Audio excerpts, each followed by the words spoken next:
Hey, what's up? This is Jeremy Palco from The Walking Dead, and this is Still Toking With. Hi, I'm Larry Kenny, and you're listening to Still Toking with...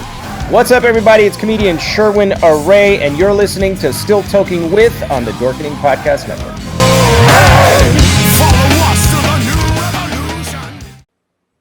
What's happening, everybody? Welcome to another kick-ass episode of Still Toking With. So, yeah, I mean, we are now 4 weeks into July, celebrating the 250th of this amazing country. And what a better show. I mean, like, I am super excited about tonight's show because a lot of it has to do with our history. That's all I'm going to say. That's all I'm going to say. But the flashy one himself, as always, bringing the sparkle, Mr. Jeffrey Mark. Hello, cats and kittens. Yeah, I'm excited too. And yes, my background is different. I have moved.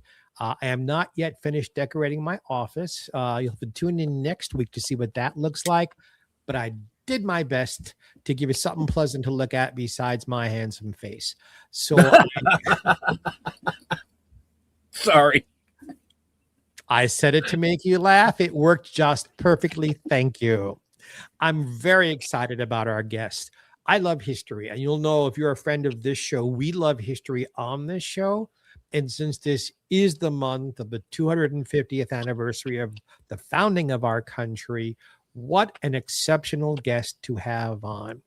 This is a man who has experiences we're going to go into, but part of his history is part of our history because he had an uncle who lost his life at Gettysburg during the Civil War. And he found letters his uncle wrote. And all I'm going to say about that is he took those letters and used them to find some healing for himself. And I'm very happy and proud, another Ben, to introduce to you the author of a wonderful book, Mr. Benjamin Buckley. Well, thank you.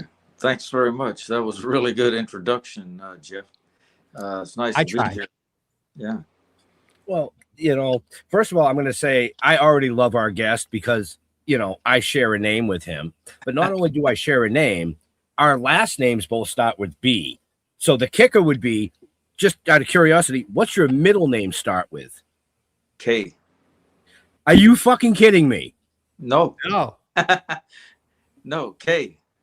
Wow. His middle name, all right. His middle name is Kendrick. That's right. I know. Come on, you're taking all the fun out of the show. So what is your middle name, Ben? My middle name is Neeland, and it's Kneeland. No kidding. And you're from California, right?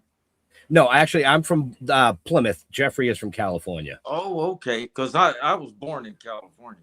Where? Yeah. Berkeley. Yeah, I'm in Southern California. I'm in Palm Springs. Okay. So now I really love our guest. Well, thanks. You know, that's the only thing that a could lot make of this stuff. the only thing that could even make it even better is if he was the third. No. Well, I am in a way. I just don't have the letters there. You know, the three I got Roman you. numerals. Okay. Yeah, But I do have Benjamin's been passed down from generation to generation. Yes. It is. It's a generational name, you know. Yeah. So I actually, you know, got it from my dad, who got it from his dad, and I actually passed it on. I have a son who's the fourth. Oh, really? Yeah. Okay. Yeah, it's an interesting name, isn't it? It's those two. I guess it all comes from the two brothers, Ben and Joseph, Benjamin and Joseph. You know. Yep. Out of the Bible. So way back in history, folks. Yeah. And speaking of way back in history, like Mr. Jeffrey Mark said, this amazing gentleman had a great uncle who lost his life in the Battle of Gettysburg. Civil War. American history. What a better way to celebrate the 250th anniversary than just chat about some stuff like this. Mr. Mark, I know you're itching. Go. No, just I'm curious. So there's these letters. How did you come across finding letters that an ancestor wrote?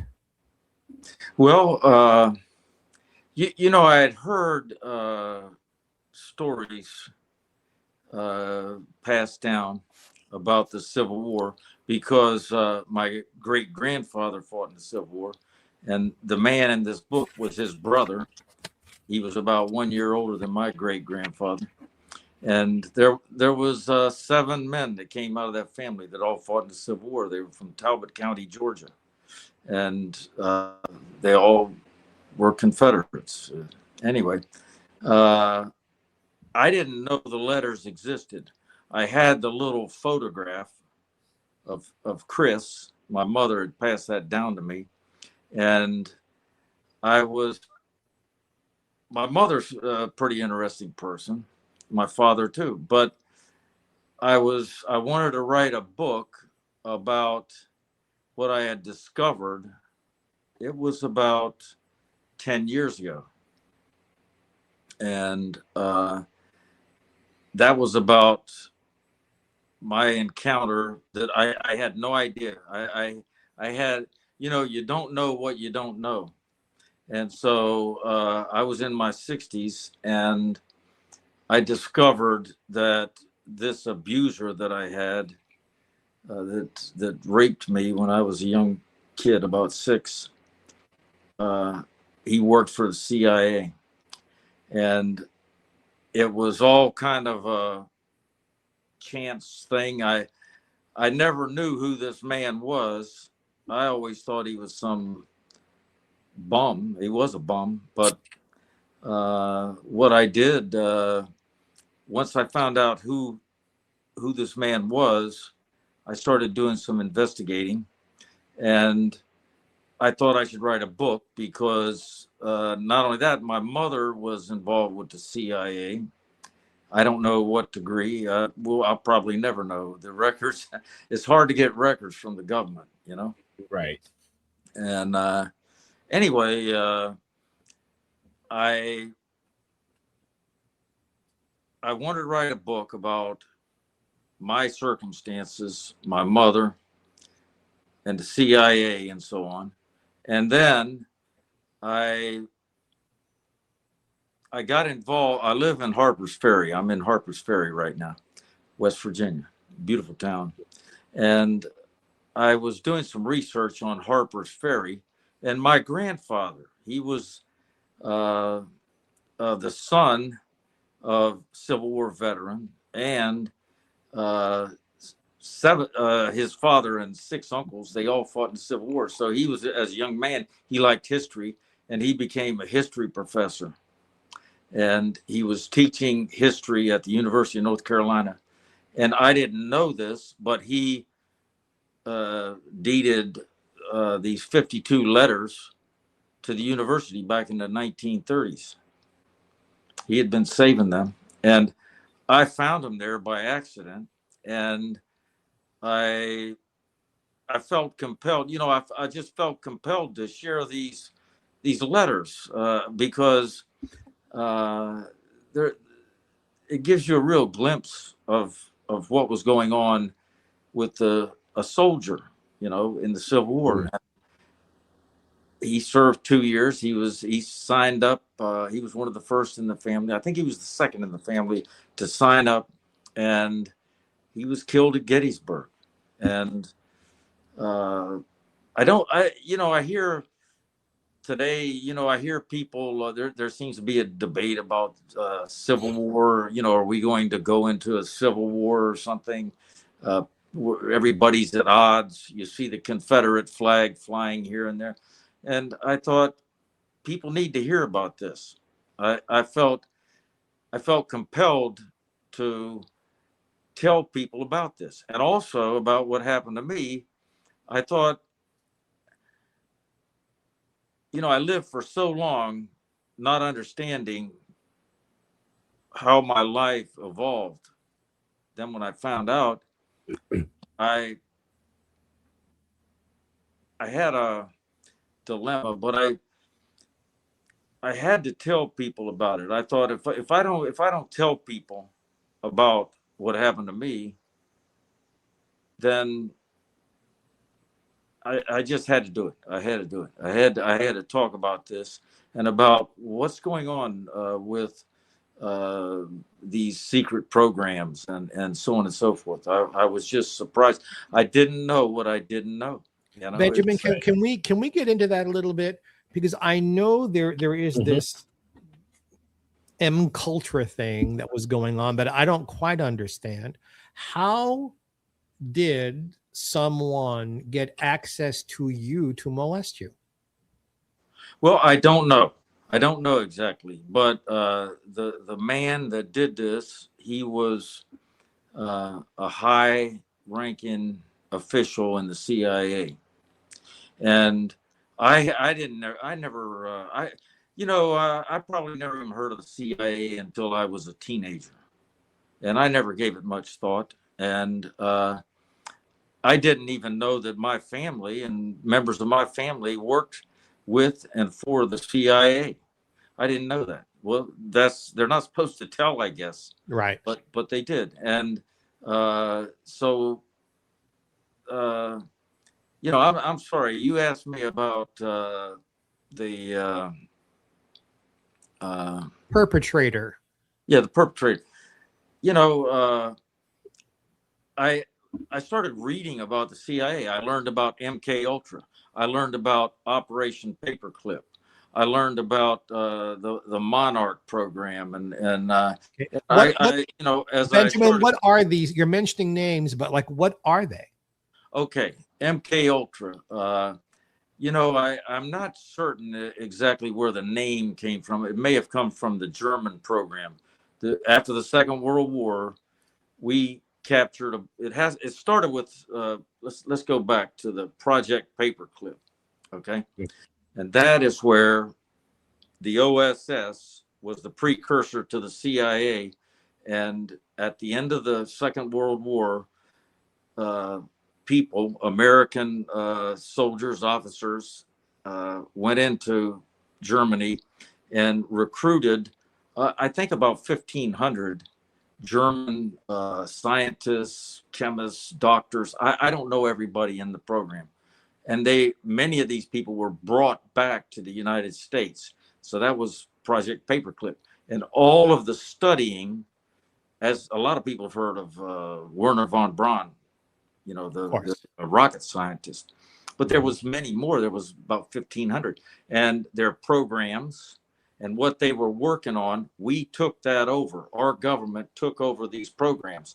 And I believe one of them was MK Ultra. And then we just, then the OSS a few years after the end of the Second World War, I think in 1948, the OSS was turned into the CIA, basically. That's what happened. So the CIA was created.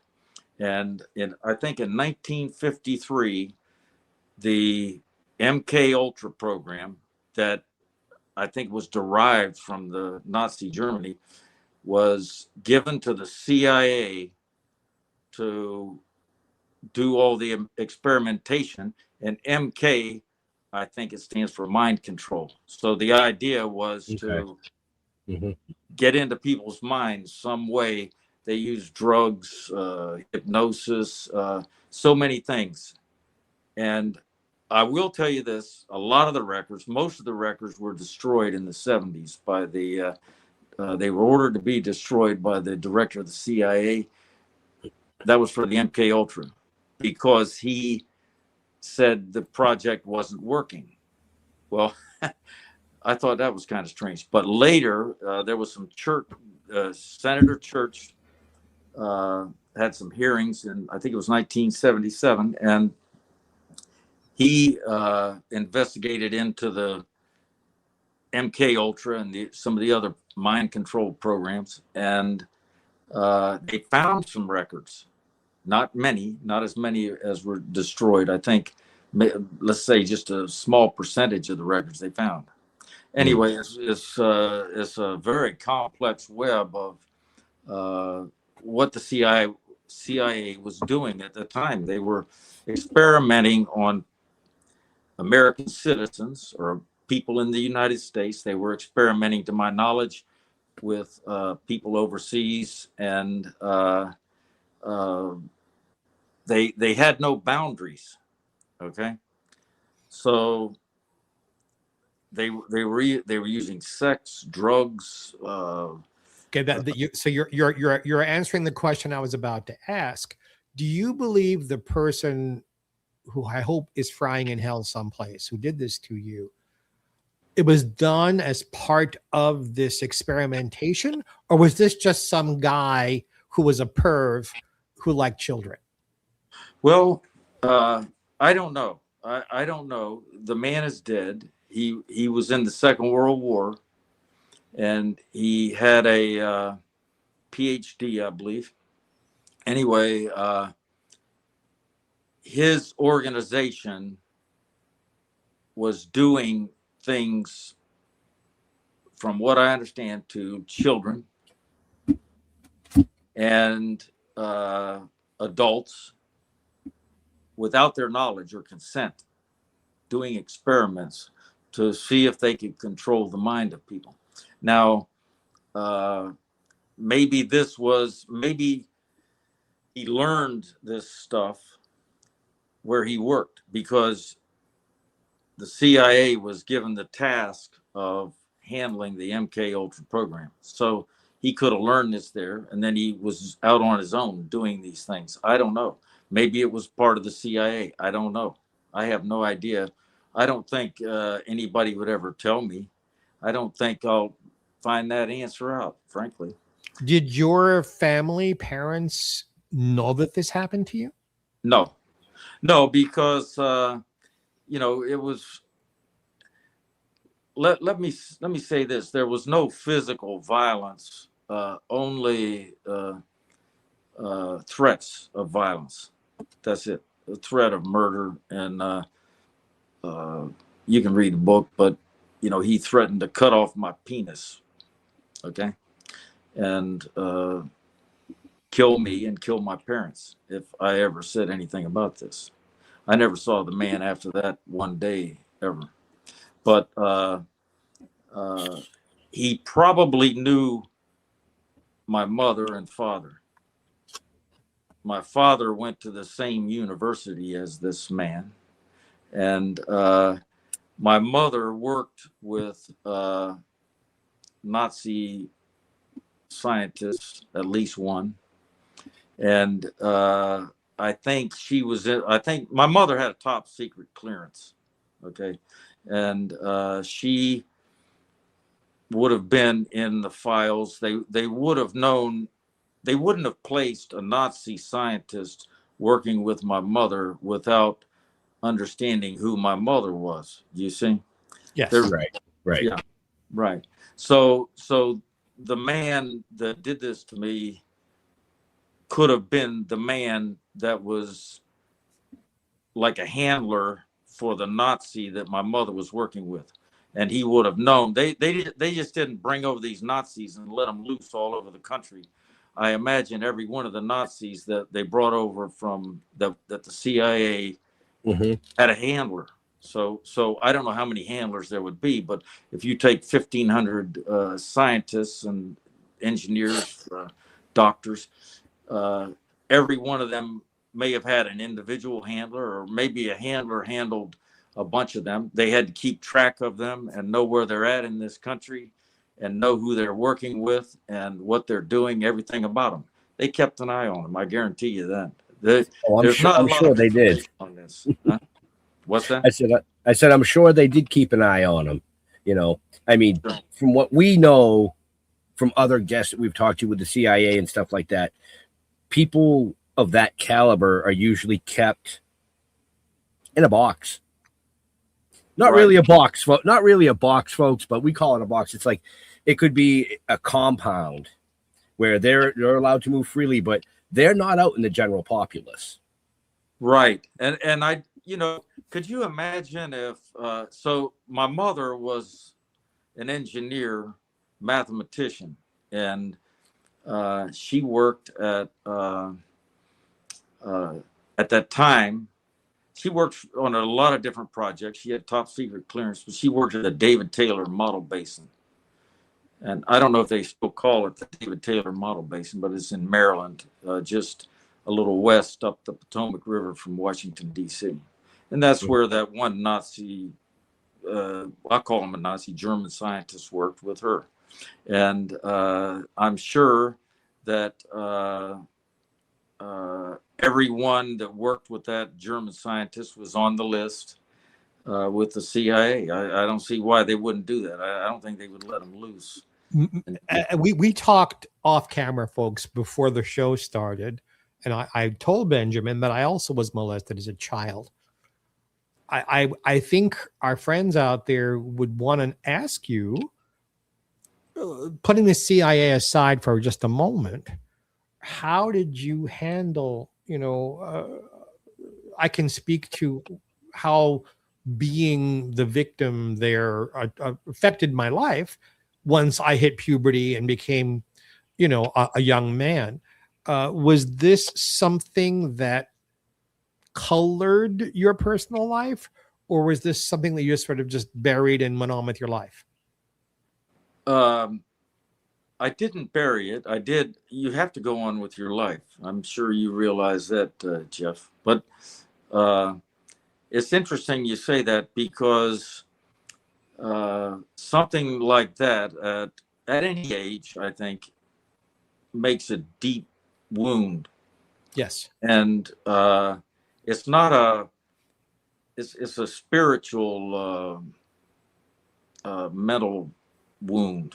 And a lot of people talk about PTSD, and I guess that's what I had. I don't know, but I didn't know. I was so young. I didn't understand any of this. I just knew I wasn't supposed to tell anybody, or I would die, or my parents would die, and so on and so forth. Now, that made my so in a way. Imagine this. Imagine if you suffered a broken leg, and you had a fracture of your leg, and you didn't go to the doctor, and you just let the leg heal on its own. You would probably walk around the rest of your life with a limp. Yeah, a fracture of the psyche. Absolutely. Right. That's kind of how I was, I would say. So I had this fracture, but I didn't realize it, and nobody could see it. You understand? I don't know if that's something like, am I striking a chord with you, Jeff? Oh, yes.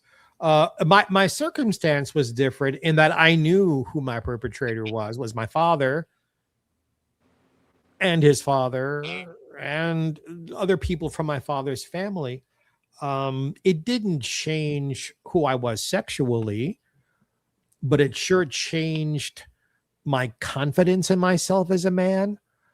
It changed how my self-esteem or incredible lack thereof, because these guys are always telling you no one's going to love you and you can't tell, and I'm going to kill you. And that's almost perpetrator 101. So, it took me years of self-help to heal the psychic wound and be comfortable in my own skin. Exactly. I agree. Yeah. And there's probably things that I think and do and feel today that are still related to that. I wouldn't even know the difference. I mean, practically, this happened to me when I was about 6 years old. So I'm 72 now. And let me ask you, Jeff, I mean, sure. Doesn't it? I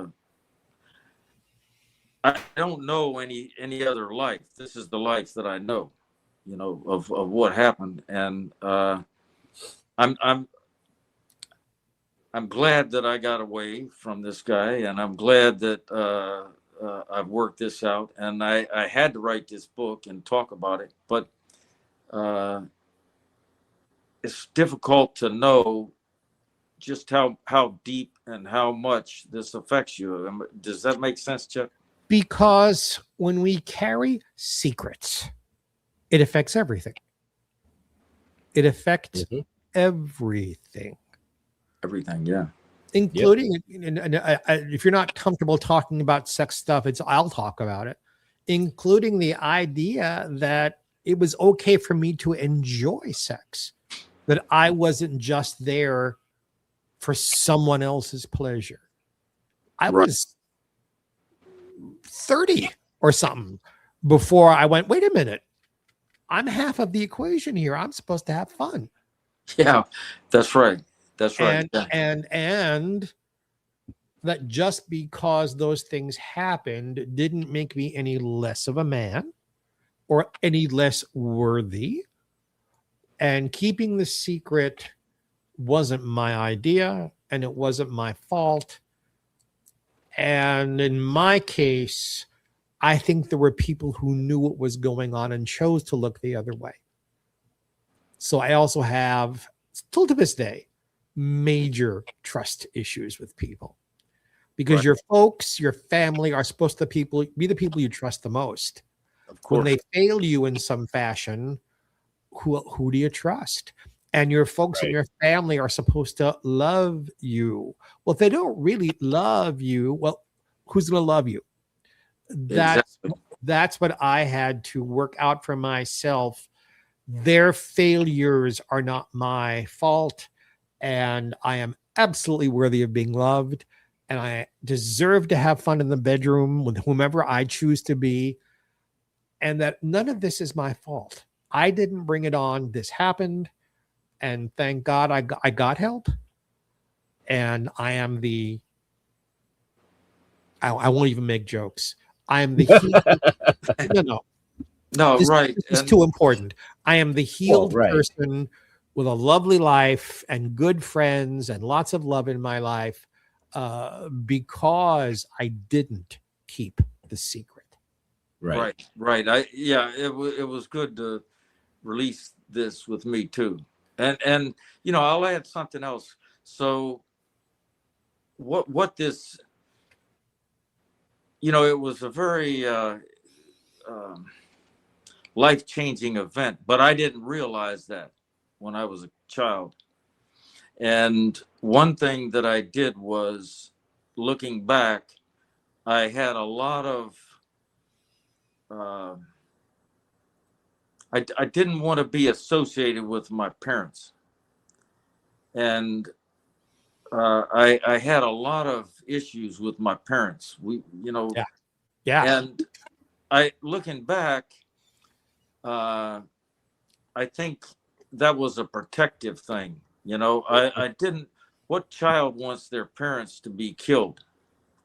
So I distanced myself from my own family. I became more isolated to myself. And I actually even sometimes didn't want people to know that was my mother and father, because I deep inside, I don't, what child wants their parents to be killed?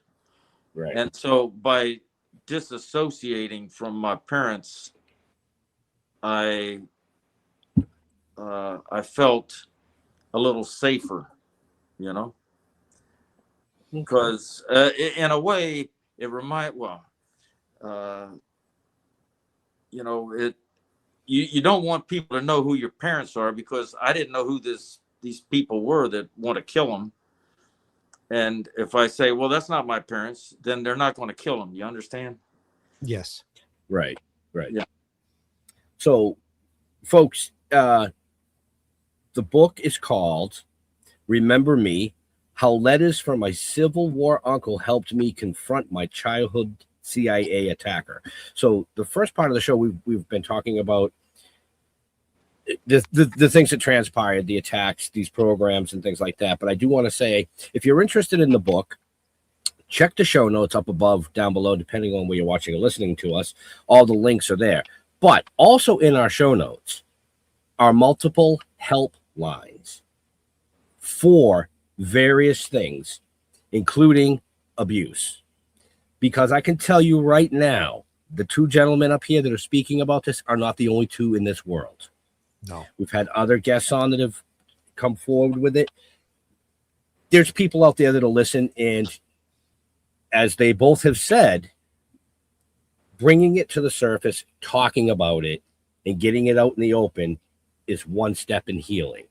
So, Mr. Jeffrey Mark, we learned a little bit about how you did, but Ben, you got these 52 letters from your great uncle, and you proceeded to physically write back to every one of those letters to actually begin your self-healing.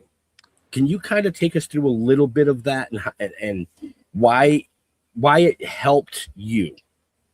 I will. Yeah, that's a good thing. I want to, there's something you said. You said a lot of people in the world have been abused, raped, so on and so forth. And I just want to say something about that.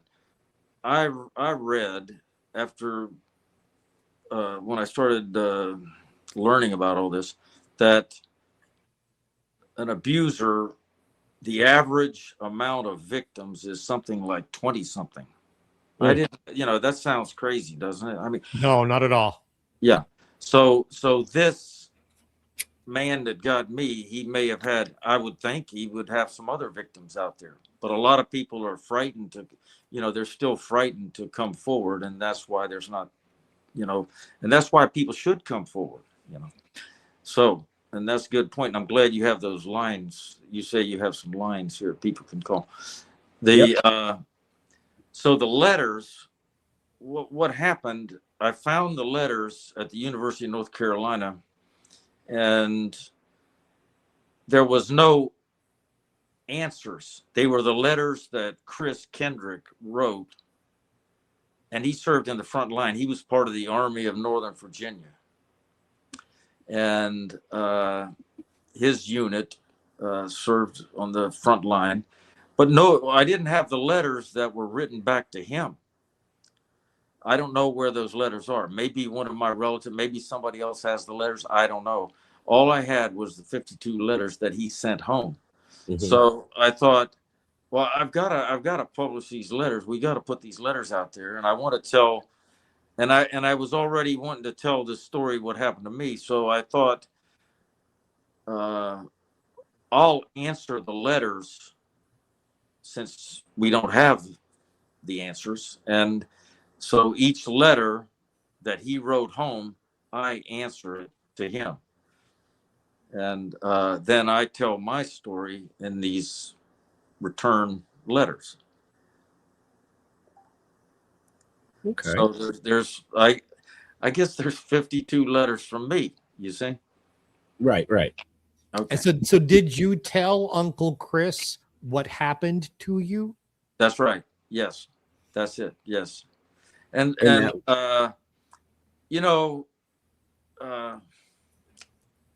was a young man. He was only 22 when he was killed at Gettysburg. And, the first national cemetery is at Gettysburg. That's where President Lincoln gave the Gettysburg Address. And there's Union soldiers buried at that national cemetery in Gettysburg. There is a couple of Confederates that got in there accidentally. But the Confederate soldiers were left on the field and buried where they fell, more or less. And they never had a formal or proper burial. And that was kind of disturbing to me. So I went to Gettysburg. I've been there a few times, and it's a beautiful park. There's a lot of, I could go there again. Now, I'll tell you what, the U.S. Park Service does a wonderful job of keeping care of these parks. Yeah, I've been there about 18, 19 times. Have you? Yeah, my late partner loved Gettysburg, and we went often. And then when grandchildren and kids came along, Gettysburg. I mean, to the point where I was almost memorizing the names on the tombstones. There is something there. There is a spirituality. If you walk among it, if you're open to any kind of energy. You can feel the energy there. It's a very, very special place. Right. And we went, so Chris was killed at the wheat field. That was the second day, July 2nd, 1863. The first day, July 1st, and then the third day, July 3rd. The fourth day, the Confederates left and retreated, went back south. But I felt the presence of Chris there. And I titled, the reason the title Remember Me, that's what he referred to in some of his letters. He wanted to make sure everybody back home remembered him. And the sad part is almost nobody remembered him. So I thought this would be a good way to remember him. The other thing, in some of his letters, he was questioning what they were doing, what the Confederates were doing, and so in the beginning, the first letters, he was gung-ho. In the later letters, he seemed to want answers to questions, Mm-hmm. And, these, I can't imagine, they were all Americans. Right. They're all Americans. Absolutely. And so some in the South said, oh, let's go up here and kill the ones in the North and vice versa. And no question about it. Many of these men that met on the battlefield didn't even know each other. I can imagine, and they're shooting and chopping up, and what an awful mess. The Wheatfield battle was one of the bloodiest battles in Gettysburg, and the men were killing each other with nothing to gain. There's nothing to gain, you see. No. Which is what most of war ends up with, nothing to gain. I'm a pacifist, forgive me. Just war as a subject makes no logical sense to me. Yeah, exactly. And so I wonder, somebody higher up the chain of command, even higher than Grant and Lee, and came up with this idea, and I don't know what was behind it, who was behind it, but there's not a lot written about the people who made all these decisions. You hear about Lee and Grant and so on and so forth, but I got to always wonder, who are these people that made these decisions that cost, we lost something like 600,000 people in the Civil War, and loss of property, and just unbelievable losses. And how did this decision come about? And we've had other wars since then. I mean, it just goes on and on. And what's the point? But people do profit. There you go. That's the answer. It's if you look into, I won't say every war ever, most, it always ends up about money. Someone is profiting from this. And that just makes my skin crawl. That someone for money is willing to send young men, and today women, who have barely become adults to kill each other. Where in humanity is that a good thing? I don't logically or emotionally understand it. It is strange. When I was a kid, I was raised in Arlington, Virginia, and I knew so many war heroes from Second World War. And I heard stories, and one of the stories that I heard was of the Japanese kamikaze pilots. You all probably heard of them. Of course. And, yeah, the crazy fuckers. Yeah, the crazy fuckers. So, you got to wonder, okay, so these these young Japanese men were somehow trained to go into these planes and end their life, and they were going, they're going to be like heroes, much like the Islamic guys that are going, the jihadists or whatever, and they're gonna have 72 virgins, and the Japanese guys they're gonna be honored. And then I always thought, well, United States, well, we're different. We not really. You just go to Arlington Cemetery and you'll see all these young men that are honored, and it's sad. It's really sad. The hills are covered with gravestones at Arlington Cemetery and every other national cemetery, and all these young men. We revere them as heroes, but isn't that sad that's what you got to do to be a hero? Like I said, it makes no sense to me at all. And which is not to say, by the way, boys and girls, that I don't have great respect for the people who serve our military. I'm grateful for their service. They're not the ones who make these decisions. We're talking about the folks who make the decisions. That's a whole different breed of animal. Right. The guy behind the curtain. Very good, sir. So very good. Thank you. To touch back on the Japanese kamikazes, MK Ultra, mind control. They were brainwashed to believe by carrying out that mission, this was going to happen for them. Right. Which, if you follow that through history, some sort of mind control has been used in pretty much every style of battle all over the world. Exactly. Yes, that's right. And so they wanted to perfect it and make it easier to control people's minds. I mean, right. Mind control can be subtle, and mind control is used throughout society. Look at all the advertising. Buy this. Benjamin, I was gonna go there. Yep. Controlling people's minds to spend money on products they don't need by making them think they must have it. Right. Exactly. Right. And I read a lot about Edward Bernays. He was nephew of Sigmund Freud, I believe, and he used psychology to sell things, including war, I believe.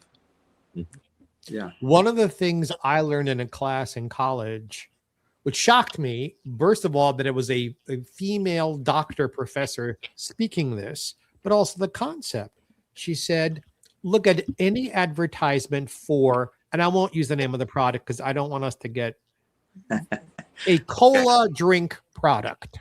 Right. She said, look at any of the ad campaigns back when print was a big deal.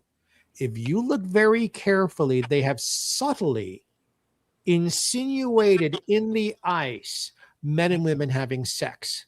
Oh, really? That your subconscious mind sees it and wants the product. Right. Right. That's right. Yeah. I say it all the time. All the time. You do not have to throw it in someone's face, because as a human populace, as we read something or if we look at something subconsciously, we're picking up on the hidden detail in it, and that sparks something. It does. Yes. I use it in our comic book writings, because myself and my other business partner have a novel series and a comic book.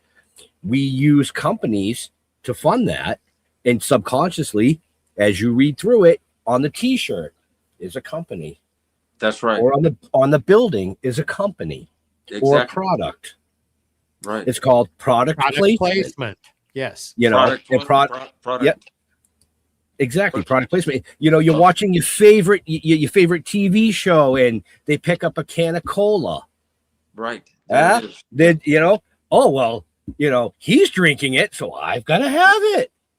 It's subconsciously, why, as a populace, that's how we are. It's That's why how we're wired. If you look at classic old TV and films, right, the brand name is always blocked out. So you can't, I mean, if you know the product's signage a little bit, you can kind of, oh, it's that product. Yeah, right. But they used to purposely block it out because unless they paid for the spot. It used to be illegal to do that. Oh, it used to be. Not anymore. Now you can do whatever the hell you want. Really? So the products probably pay for that. Oh, look at any film. Look at Spider-Man. He's flying through New York, and there are billboards, and every single one of those things is paid for. Yeah, right. Papa John's Pizza. Yeah, exactly. Right. Sorry, I couldn't resist it. No, it's absolutely true. But so to get back to you folks again, if you want to order the book or if you want to know more about Benjamin Buckley and his journey, check the show notes up above, down below, depending on where you're watching or listening to us. It's all there. And I am going to strongly suggest that you pick up this book because it has a twofold. Not only will you experience some letters that were written over 162 years ago, you're going to experience one man's journey of self-healing from abuse. Twofold. Thank you. Yeah. There's not a lot of books like that out there. Benjamin, was there one letter specifically that kind of turned the key to open a door for your head? Well, one of the, maybe it was the next to the last letter that Chris wrote. He's been raised in a Christian home. So the golden rule, I guess, was prevalent, and he's questioning, is it bad to kill these Yankees? And then he rationalizes something to the effect that they're trespassers and they're usurping the rights of the southern states and so on and so forth. And so he rationalizes that he should cut them down like wheat before the scythe. And I thought, that's how he died. He died in the wheat field. He got cut down in the wheat field. And he is so eerie because he almost, in a way, predicts his own demise. Right. And that really held, I think about that often, and I read other accounts that other people wrote about the wheat field. One of them was George Hillier's account. He was in the 9th Regiment from Georgia with Chris. He became the captain at the end of the day because all the other captains were killed. And it's hard to get his account, but one of the interesting things is the wheat field battle was fought at the end of the day on the 2nd of July, and dark came quickly, and there's woods around the wheat field. And I guess the soldiers camped out in the woods, the Confederates on one woods and Yankees in the other. And one of the Confederate soldiers started singing in the night. It must have been a hot day, and I can imagine summer. And he started singing gospel music, and everybody could hear it, including the Yankees. He was Confederate, and he was singing, and the Yankees could hear it. And after he got finished singing this gospel song for everyone to hear, everybody clapped, even the Yankees and Confederates. So these men had a lot in common. It's what a tragedy. We Anyway. we were not a huge country yet. We Right. didn't have that many people. We hadn't pushed west yet. So That's- really, we're talking about what, 19 or 20 states altogether at that point, and brother against brother. Yeah. Pretty much. You know, the other thing I thought I'd mention, about the CIA. Why do we have the CIA? Who is the CIA working for? I feel like they certainly aren't working for me. They weren't working for me. They're not helping me. But who are they for? Who benefits from the operations of the CIA? Who's the beneficiary? And Supposedly the military. supposedly. I choose my words very carefully. Right. Just real quick in reference, there were 34 states when the Civil War started. 34. I apologize. Yes. Nope, that's okay. 11 for Confederacy and 23 states that were loyal to the Union. And then Okay. they had slaveholding border states is what they call them and stuff like that. But that's a whole different program in itself. I do find it slightly amusing, Benjamin, that you refer to the Union people as Yankees. You're still Well, yeah. Well, when I was a kid, I was really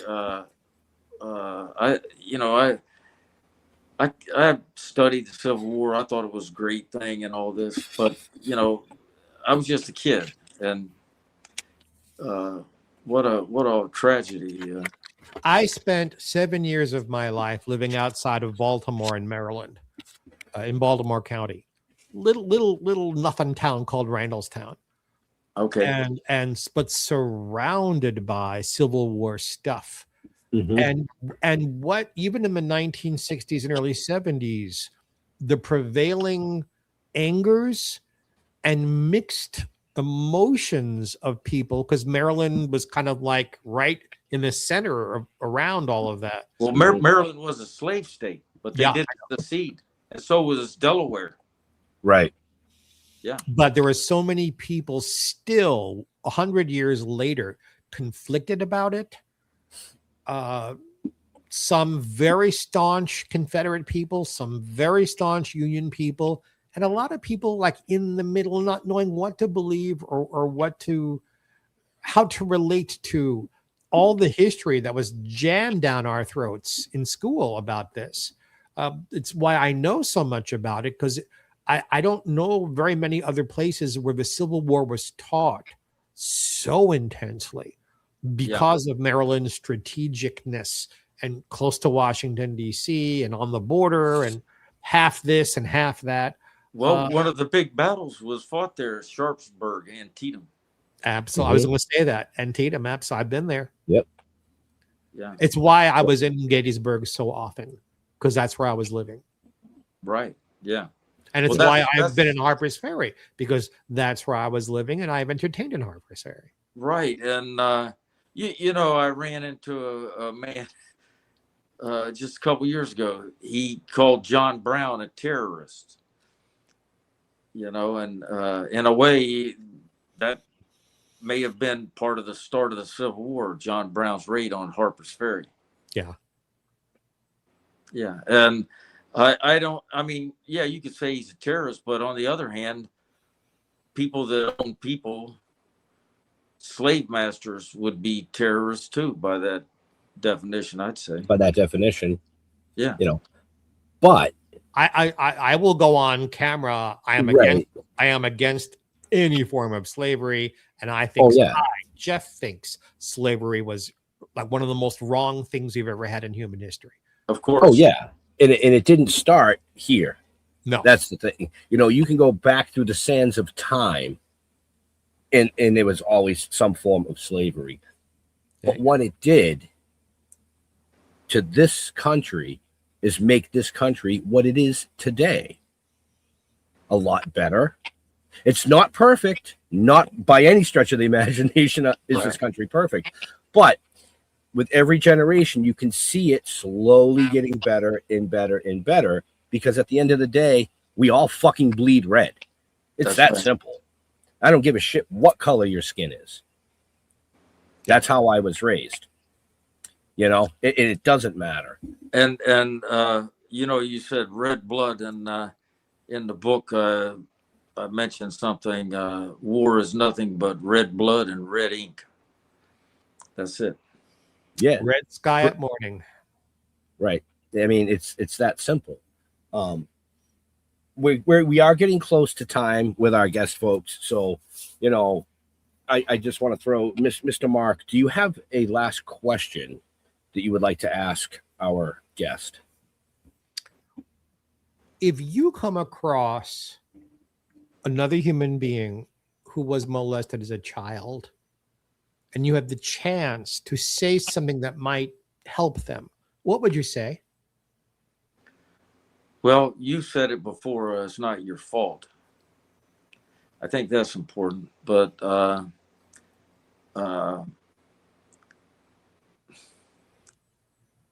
yeah, it's not your fault. There's nothing that you did, and I think that's probably the most important thing, Jeff. I agree. Yeah, and I didn't mean to put you on the spot. I was just giving No, No, that's a great question. I mean, like I said before, if the populace thinks that these two gentlemen are the only ones in the world, then they're fucking brainwashed. They live under a rock. I will share. Help us out there. I will share quickly, because sometimes it is nice to know that people don't get away. When I was, I guess, around my late 20s, this happened without my knowledge.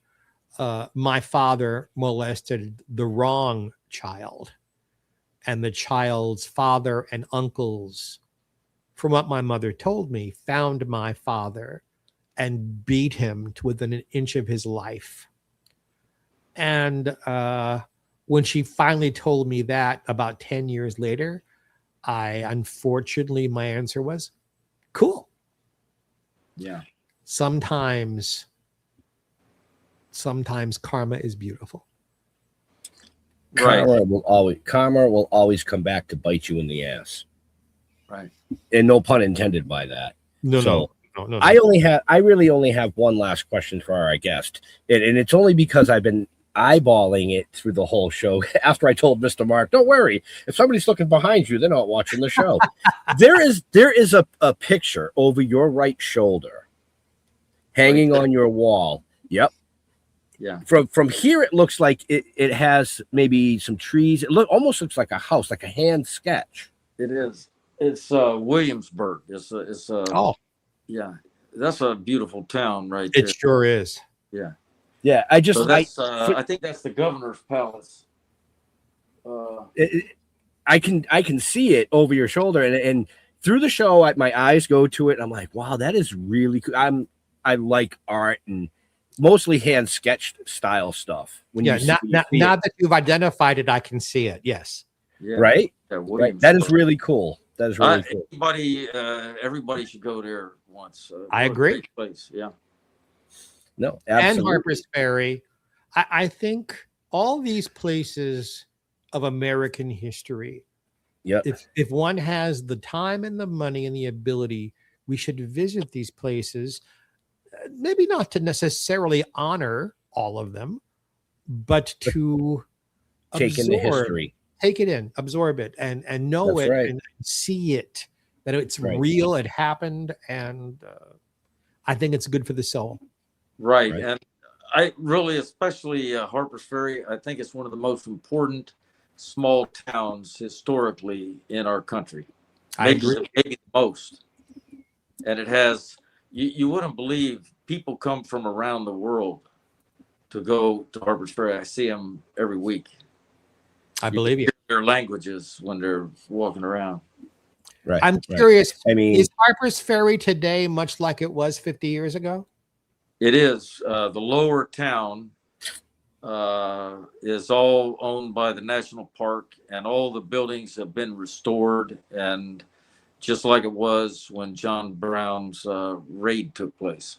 The armory's gone. That was burnt by the Confederates, I believe. But Yeah, I wasn't around for that. I'm I'm just curious if it looks the same as my memory of it from when I was a young guy. yeah, I'm sure it does. It's kind of like Williamsburg, smaller, you know. Yeah. So, Folks, go you to know, these places, and also, oh, folks, buy this man's book. Thank you. absolutely, 100%. Yeah. You know, I want to say, you know, as we push through the month of July and we celebrate the 250th birthday of America, I'm from Plymouth, Massachusetts, south of Boston, where 251 years ago, Paul Revere took that ride. That's right. Then we fast forward ahead to our guest tonight a little bit. And 162 years ago, we're talking about the Civil War. Our history has such an amazing our history. Yeah. Our country has such an amazing history that you got to remember it. Teach That's the right. younger ones about it. Right. Don't Right. let them just sit there on their phone and watch fucking YouTube. Yeah. Teach them about American history. Right. Take your kids to these towns, these parks. Right. Yeah. You know, take them to, you know, Paul Revere's statue and explain. Take them to Gettysburg, you know, and I say Gettysburg because I love history. I love military history. I'm very big into military history. And Gettysburg was the bloodiest of all battles. Take them to We know Salem. that's on record. That's on record. Let's put it that way. I know there was a couple others that were pretty bad. Yes. But they never made it to the record and they never made it into the history books, unfortunately. So we want to thank our amazing guest for taking time out of his schedule to talk about his book, things that have happened, his self-healing. Check the show notes. His links are there. You know, one of the things at the end of the show, Ben, is are you active on social media? And if you are, where do you like to interact with people? Like Facebook or Instagram, or do you just stay away from all of that together? Well, yeah, I kind of, you know what? I'm not that good and versed in that. I've gotten the computer down pretty good, but I'm not, you know, I really don't understand all that. And I'm trying to learn it. Okay. So Right. So with that being said, folks, just check the show notes. There's links there to what we could find about this amazing gentleman, and there are links there to his novel. So go fucking buy it. That's all I'm gonna say. That's it. Thanks That's a it. lot. I'm dropping the F-bomb right there. Just buy it. Yeah. You know, Mr. Jeffrey Mark, where can people find you? Those of you who are watching, Jeffrey Mark, as my name is spelled down there below on my right or your left, however you're looking at it, or GeoffreyMark. I'm there on Facebook, Jeffrey Mark Showbiz on Instagram. And say, if you had a good time, and how could you not have a good time? This was a great episode of our show.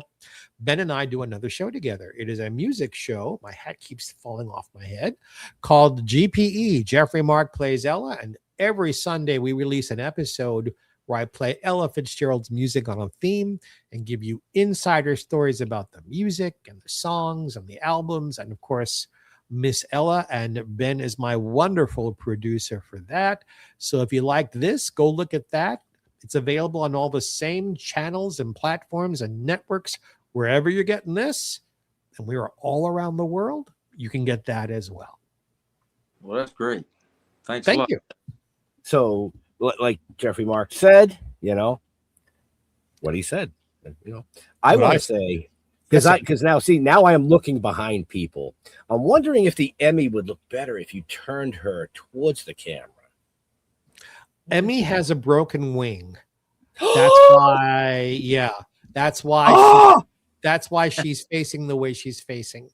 So you can't see the one-winged angel. I know. Look, it was a long time ago, and I've moved too many times. What can I tell you? It's all good. It's all good. So in all seriousness, folks, we want to thank Benjamin for coming out here, telling his story, talking about the book. Hopefully you enjoyed the show, because I certainly did. I absolutely did, because I love the history of this country. And well, I love history in general, but as far as us, just go to stilltoking.com. You can find everything you want to know about the novels, the comic books, the TV series, the animation, this amazing show, 7 seasons of it there. Also on our YouTube channel. Like it, subscribe, Still Toking Productions. To all our veterans and first responders, we want to thank you for doing what you do so people like us can come up here and do what we do. Absolutely. Stay safe. We'll see you next week.